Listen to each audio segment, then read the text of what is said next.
Jim Alexander here with the Dances with Films Film Festival for the closing night here of Adolescence. So I'm speaking to the star of the film, India Eisley, the director, and many more. So stay tuned for my interviews coming up next on this red carpet. You know there's always going to be something good and crazy, so promise. Nice to meet you, Jim Alexander. We're going to get off to a good start because you're from Chicago. I'm from Chicago, so that's a perfect connection right away. Where from Chicago are you from? Hinsdale. Been there many times. Familiar area from Des Plaines. So, you have an interesting career. I read your bio. You've done it all kind of to work yourself up in this industry, from journalism, I believe, to all sorts of job. What do you think was the key for you to become get to the point you are now where you're making movies? Can you kind of elaborate a little bit some things along the journey that kind of got you to this point you are right now? I think it comes down to entrepreneurialism and to a degree ferocity. I didn't realize in the beginning that I wanted to be a director. I always knew I wanted to write. I started writing when I was, as soon as I could, read a thesaurus, and I've always loved language. And when I moved to Los Angeles, it was to pursue screenwriting. And I had shadowed some directors, and I had shadowed at production companies. And you move to LA, you live in New York, and you don't necessarily have a ton of money. I was working in web design, I did real estate. Make it work. Yeah, you make it work to be able to afford to live in one of those places and pursue your dreams. And I saved up some money to produce a spec pilot that I had written. And because I couldn't hire a director, I directed it, and that was in 2010. And the minute that I was on set with the actors, I love psychology, and I fell in love with talking to actors. I fell in love with the visual execution. So I think it's, and I didn't know that was supposed to be my path. And I think it's really experimenting with a variety. If you want to be in entertainment, try the art department, try editing, and try a variety of things. If anything, if you still want to direct, it's just going to make you better. But your path will be guided if you pursue it on a broader scale like that, I think. Well, so you have more skills in your arsenal right there. Tell me about this film. This is it kind of could relate in a sense. As younger adult, in a sense, teenagers, we run into people sometimes that aren't good influences in a lot of ways, and your life turns, and for bad or good sometimes. But what kind of inspired you about this story and to want to kind of tell it where it is relatable, and teenagers, especially when you're trying to discover yourself going through these periods in life, you kind of fall into bad things. What was your inspiration and kind of idea behind it, and wanting to direct it? Well, I received the first draft of the script, and I immediately thought it was a love story. It was a beautiful, broken love story, and I'm attracted to love stories, not the traditional ones always necessarily, but there was something very beautiful, especially in the character of Alice, and just being this enigma and this runaway on Venice Beach. And I think that there's some poeticism to that, and the fact that she's fallen into drug use, into these things, and this rabbit hole that she lures this young boy into. And also the story is loosely based on Mickey Rivers' life, who plays Adam. So it was a very personal story for him, and that was very special. And India Eisley, when she signed on, she just this is why. Hi. Crashing your interview. Hey. No, not no crashing. Part of it right there. No, but this is why the story was so special, because when we started collaborating together, and I love to rewrite to intonation and to character conversations, and we had many of those. And India just brought this. I remember asking her a question early on. I said, do you think Alice really loves Adam? And your response was, to the degree to which she's capable. Yeah. So she can speak to more of that. Oh God. Yeah. It was a perfect response. This is suddenly emerged. Yeah, no, this is how it works in that way. What is the thing about India that you immediately, that struck you to want her to be in this film? Is there anything specifically that kind of means? Sometimes there's that attraction part where you just know when someone's right for it. What was in your mind? Well, I mean, you have a haunting intelligence. I think she's so textural and so nuanced, and so just your character thoughts and just the way that you break down a character is so brilliant. And India was the first person that, and I'm just being candid, she didn't need to come in and read, and she connected with the script and came in, was the first person, and I remember you were going through the sides and it was just clear from 5 seconds in. I remember dropping all of the sides all over the place and then feeling like an absolute moron after the read, and I was like, thank you for having me. And yeah. I remember at the very end, you were amazing, and at the very end, something I love to do and what we played with a lot, I love improv, and I love actors becoming character and really just sinking in, because the words on the page don't always reflect. You your own. You have to. They're embodying those characters, and in that audition, in that first read, I started saying things to India toward the end of the sides that wasn't written, and we were kind of guiding each other, and she stayed in the moment, and it was just brilliant. She's brilliant. Fantastic. Now, India, I got to ask you, what's your favorite thing about Ashley, working with her and just knowing her as a person? I mean, Ashley's very rare as a director, is that she's very all-encompassing. She's a very human director, and it's never coming from a place of ego. And I find that to be just incredibly... she's a one-of-a-kind director, and, just on a personal level, she's very thorough, and she just reads people very well and is very intuitive and has a sensitivity that's very, very unique. And it was evident because I responded to it in the audition, because that doesn't always happen when you go and read for someone. A lot of the time they leave you cold and you don't want to perform for them. But when you feel another creative person in the room, you can't help but want to do your best for them. And she brings out the best in actors and non-actors as well. Very nice. Ashley, tell me you saw her in I Am the Night. That was one of my favorite shows I've seen in years. Absolutely compelling. What were your thoughts on it? Were you hooked on it as I was too? Well, she just jumps off the screen. And I know you're standing right here, but she does, and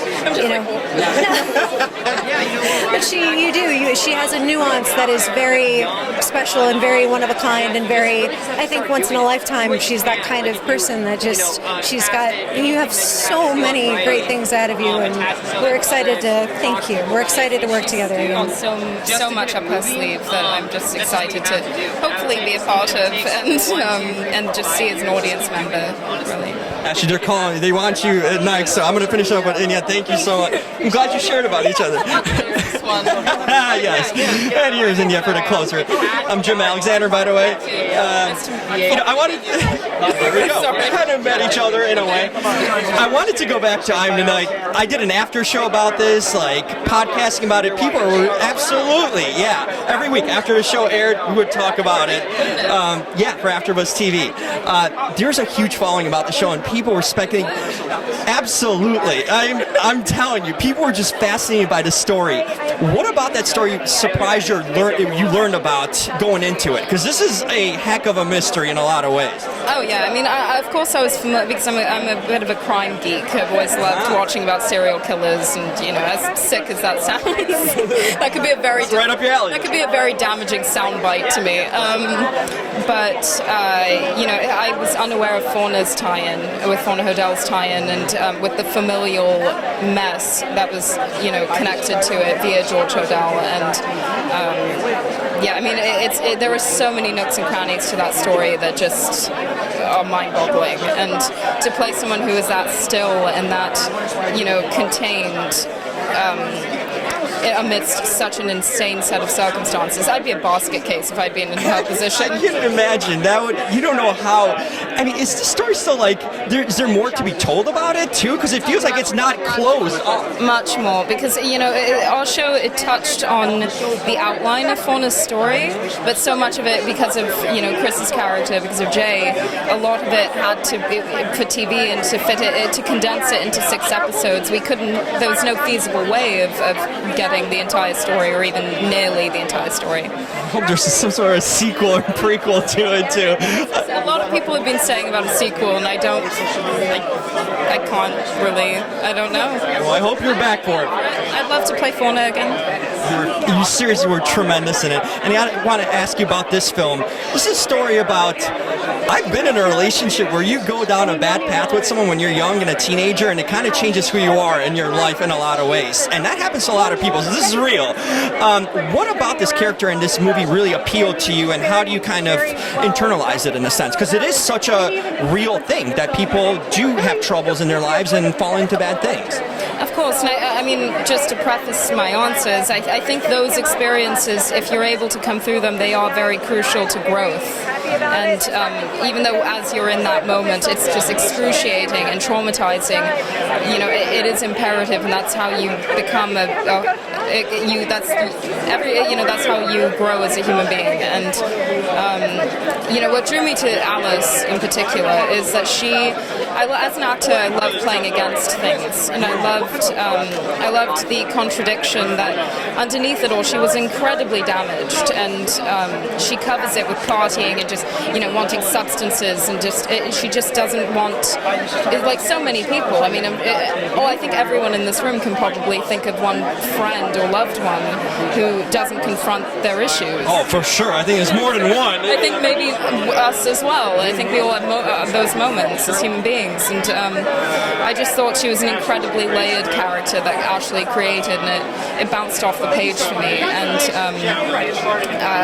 And also because I myself was, you know, younger when I played her and going through a volatile place in my life, that it was like this perfect outlet to exercise that. Perfect. And finally, any summer plans for you? Anything fun you're doing? Because you're working a lot, which is good. I know, work is honestly a holiday for me. I have never taken a vacation in my life, and I don't want one.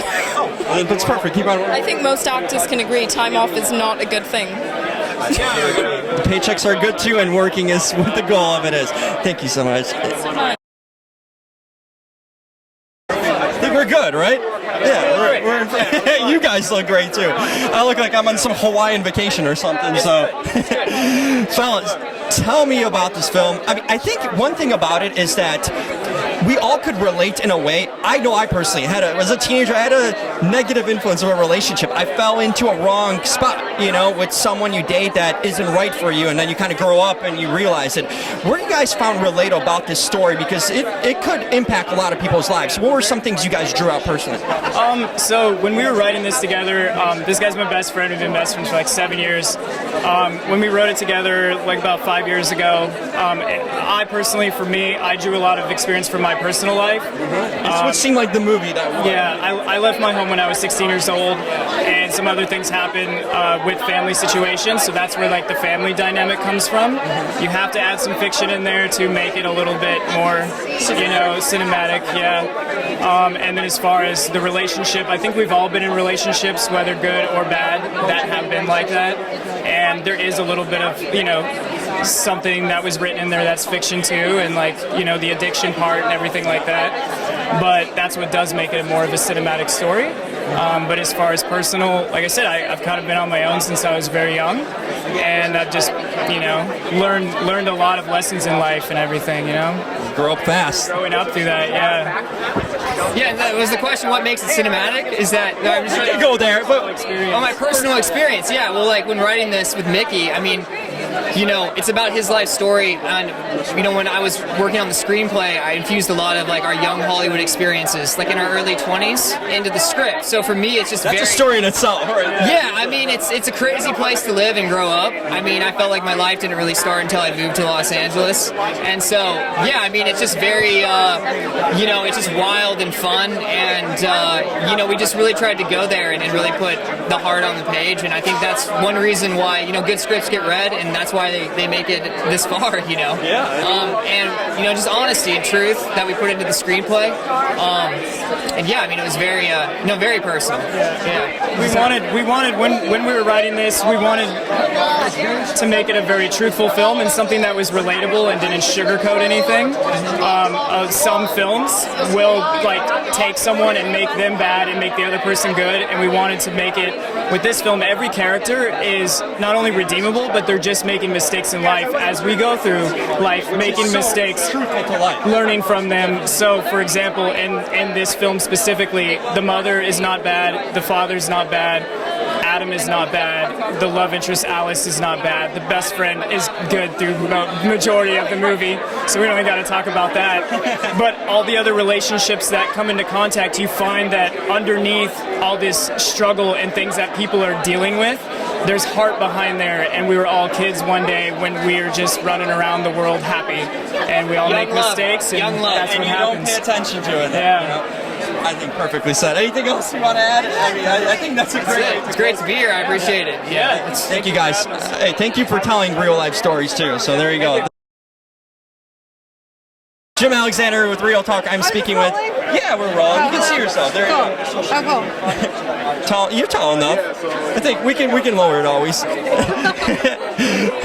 I'm speaking with. I lost track of it. Courtney Bandeko. There you go, Courtney. How does this film? This is an interesting story because, as I spoke to everyone here on the red carpet, this is the kind of story where, at some point, we know someone or personally kind of were around someone that wasn't good for us, that we thought was good for us. My first girlfriend. That was the story right there. How did that movie? How does this movie like this impact you personally in terms of like? Because it's a real like kind of thing that happens to so many of us. Well, I don't know. I think it's one of the bravest things you can do is cut somebody you love, you know, like do tough love kind of things, and you know, and then like I can get into this. Like if you know, sit, like imagine it's like a round table of people who you love, and then like this is all the people that you give love to, who you stand up for, or whatever. But you got to sit yourself at that table. You know, it includes me, and so honestly, if there's somebody really toxic in your life, then you know, at some point, like when do you choose yourself? When do you choose, you know? That's such an interesting point. Yeah. Because it comes down to you in the end. You know, you are in charge of your destiny, right? And which direction you take. So when you put it that way, that does make sense, you know, in so many ways.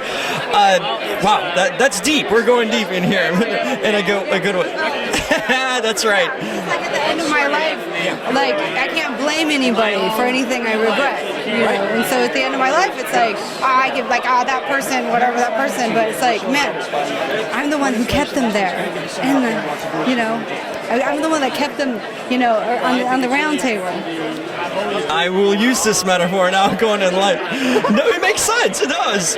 What are sort of roles that you're attracted to usually?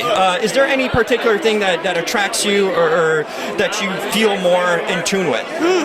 I mean, I definitely feel like there's a trend in like all the characters I've been playing, including this one in Adolescence, is these people who like have a lot of walls up, who haven't been dealt like the silver spoon. I mean, it's also very personal, but you know what I mean? I think there's a lot of us like that. Yeah, you know, you grow up poor, there's a lot of hard circumstances, and you know, you make up a lot of like, you know, stuff about yourself, and it's like, you know, and these walls, and like I don't want to let anybody near me, and you know, and then I like, you know, especially this. Oh yeah, that's very real. And then I like, you know, hit it in the vein and stuff, and so it's like mainly those like people who are going like the latchkey orphan, people going through some shit who have to like the fucking Revenant fight their way through it. And, like, going out there, right? I mean, why not? Yeah. Can I use that? No, it's all good. This is Real Talker. We keep it real, so perfect for that. I like your outfit, by the way. This is very fashionable and unique. Appreciate it. Thank you. Yeah. Is this like kind of your normal wear that you like to? I don't know. I like blazers.